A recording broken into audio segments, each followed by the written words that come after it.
احمدیت زندہ باد زندہ باد زندہ باد احمدیت زندہ باد احمدیت زندہ باد احمدیت زندہ باد احمدیت زندہ باد احمدیت زندہ باد احمدیت زندہ باد آج چراغاں ہر گھر میں ہے، آج خوشی ہر دل میں ہے، نئی صدی میں ہم داخل ہیں، شکر خدا کا ہر دل میں ہے۔ احمدیت زندہ باد احمدیت زندہ باد کرتے تھے صدیوں سے جس کا وہ مہدی ہے آ چکا، آئے گا نہ اور کوئی اب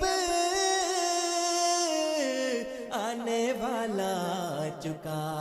احمدیت زندہ باد احمدیت زندہ باد پرچم ہم اسلام کا ہر دم دنیا میں لہرائیں گے، کانٹے چاہے لاکھ بچھا دو قدم بڑھاتے جائیں گے۔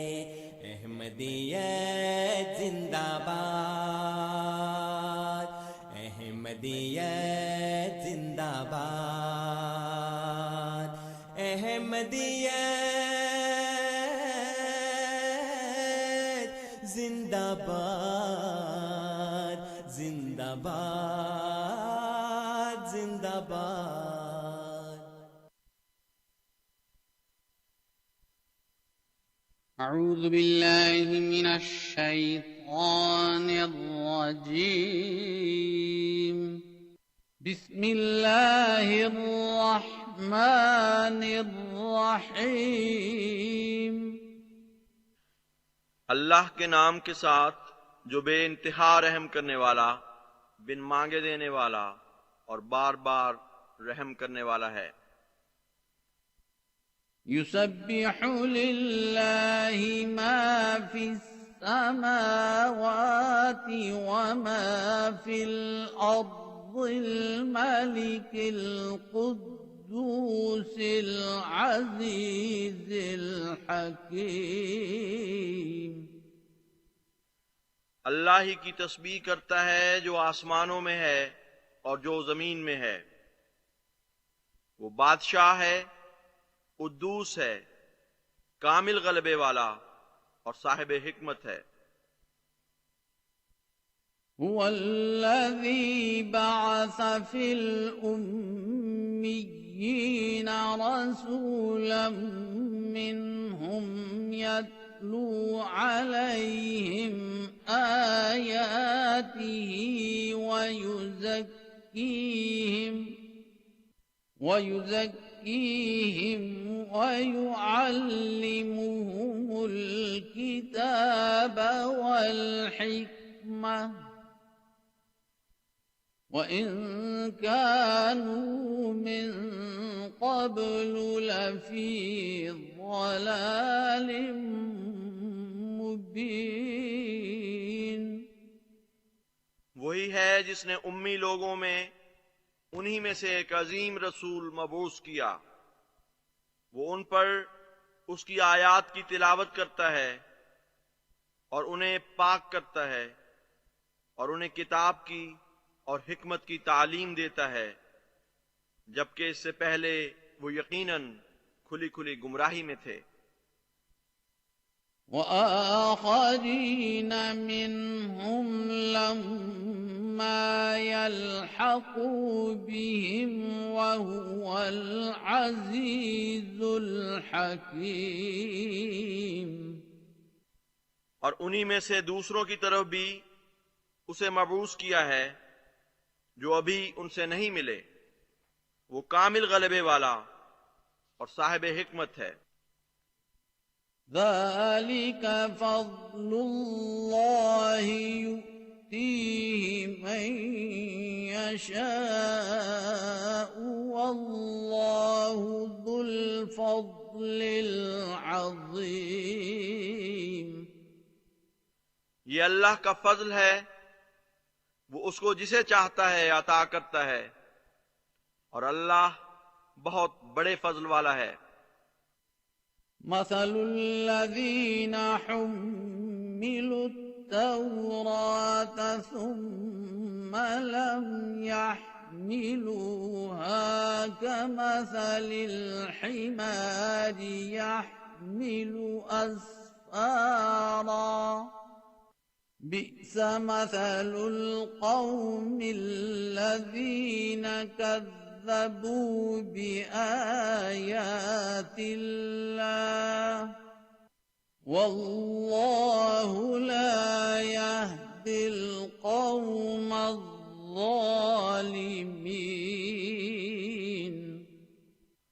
ان لوگوں کی مثال جن پر تورات کی ذمہ داری ڈالی گئی، پھر اسے جیسا کہ حق تھا انہوں نے اٹھائے نہ رکھا، گدھے کی سی ہے جو کتابوں کا بوجھ اٹھاتا ہے۔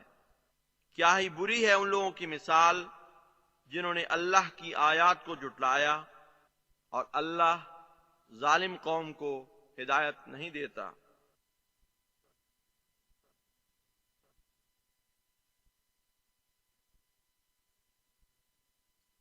اعوذ باللہ من الشیطان الرجیم، بسم اللہ الرحمن الرحیم۔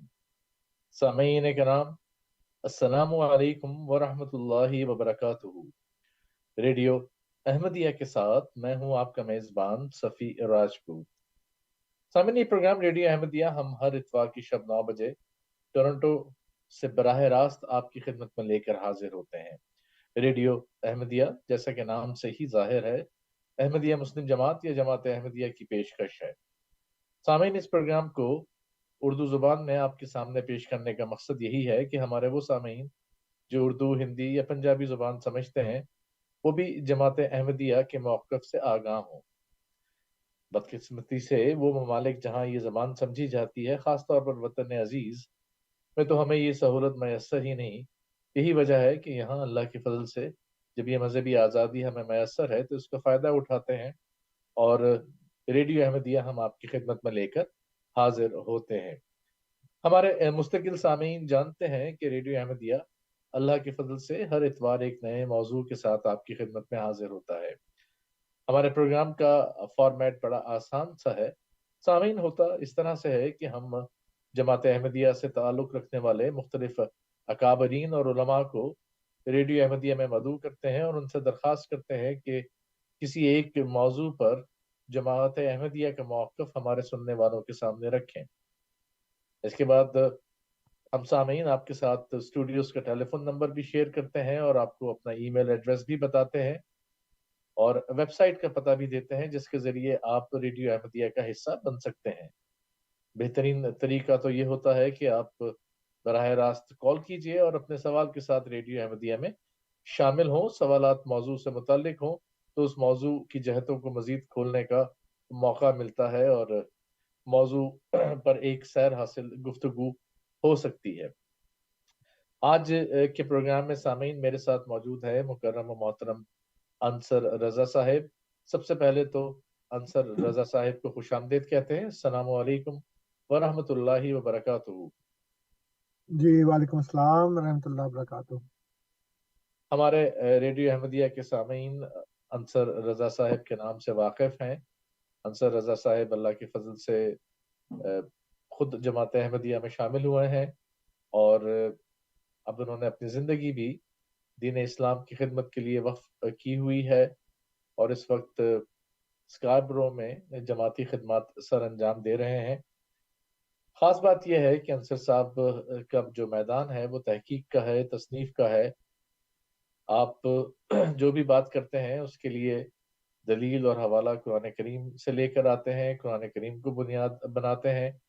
اور ایک بات جو ہمیشہ کہا کرتا ہوں کہ یہ اپنے سامعین کے بھی ذہنوں کو جھنجھوڑتے ہیں اور انہیں قرآن کریم کی طرف بلاتے ہیں اور اس پر غور و فکر کی دعوت دیتے ہیں۔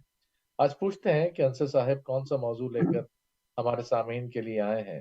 جی انصر صاحب۔ جزاک اللہ سبی صاحب،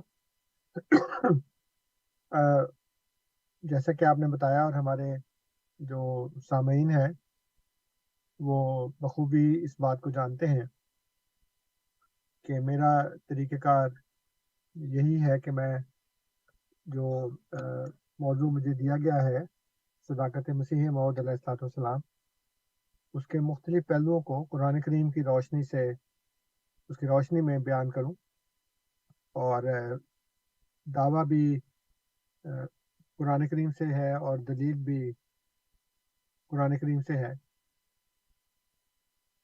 لیکن بدقسمتی یہ ہے کہ جیسا کہ اللہ تعالیٰ نے قرآن کریم میں پہلے سے بتا دیا کہ ایک وقت آئے گا کہ جب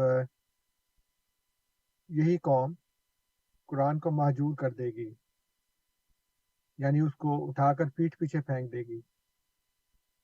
اور اس وقت جو عام لوگوں کا جو حال ہے وہ یہ ہے کہ 90% سے زائد، بلکہ زیادہ ہی ہے، 90% سے زیادہ جو لوگ ہیں جو خود کو مسلمان کہتے ہیں، مسلمان کے گھر میں پیدا ہوئے ہیں، وہ قرآن کو سمجھتے نہیں ہیں۔ یعنی وہ پڑھتے تو ہوں گے اور پڑھتے بھی ہیں، لیکن اس کے الفاظ کے معنی نہیں جانتے۔ بلکہ میرے ساتھ کئی دفعہ ایسا ہوا ہے، اور یہاں ریڈیو پہ بھی اگر کوئی ہمارے دوست غیر احمدی کو بات بیان کرتے ہیں تو کہتے ہیں کہ پتہ نہیں یہ قرآن کی آیت ہے یا حدیث ہے، مجھے نہیں پتا، لیکن یہ بات اس طرح سے ہے۔ تو قرآن اور حدیث میں فرق بھی نہیں کر سکتے، اور کبھی حدیث کو قرآن کی آیت بتا رہے ہوتے ہیں، کبھی قرآن کی آیت کو حدیث بتا رہے ہوتے ہیں۔ لیکن یہ تو ایک عام جو ناواقفیت ہے اس کی نشانی ہے۔ لیکن جو اصل افسوس کا مقام ہے وہ یہ ہے کہ عوام جو ہے وہ قرآن کریم کا ترجمہ نہیں جانتے، ان کو پتہ نہیں ہے، اور بہت کم ایسے لوگ ہیں جو نماز کا بھی ترجمہ نہیں جانتے کہ نماز میں کیا پڑھا جا رہا ہے۔ اور جہاں تک علماء کا تعلق ہے، علماء بھی قرآن کریم کو مہجور کر چکے ہیں اور اس کے مطابق فیصلے نہیں کرتے۔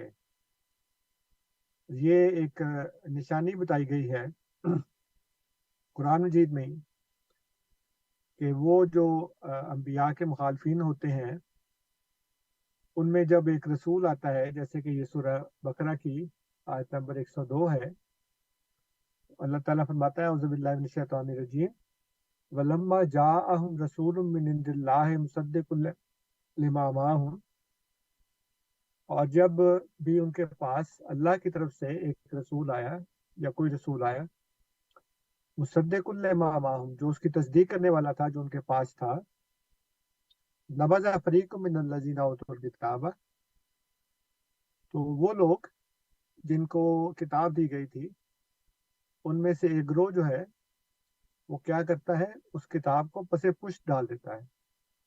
نبذ فریق من الذین اوتوا الکتاب کتاب اللہ وراء ظہورہم، کہ وہ اس کو اٹھا کر پیٹھ پیچھے پھینک دیتا ہے، اس کو پس پشت ڈال دیتا ہے، کانہم لا یعلمون، جیسے کہ وہ اس کو جانتے ہی نہیں۔ اب یہ صورتحال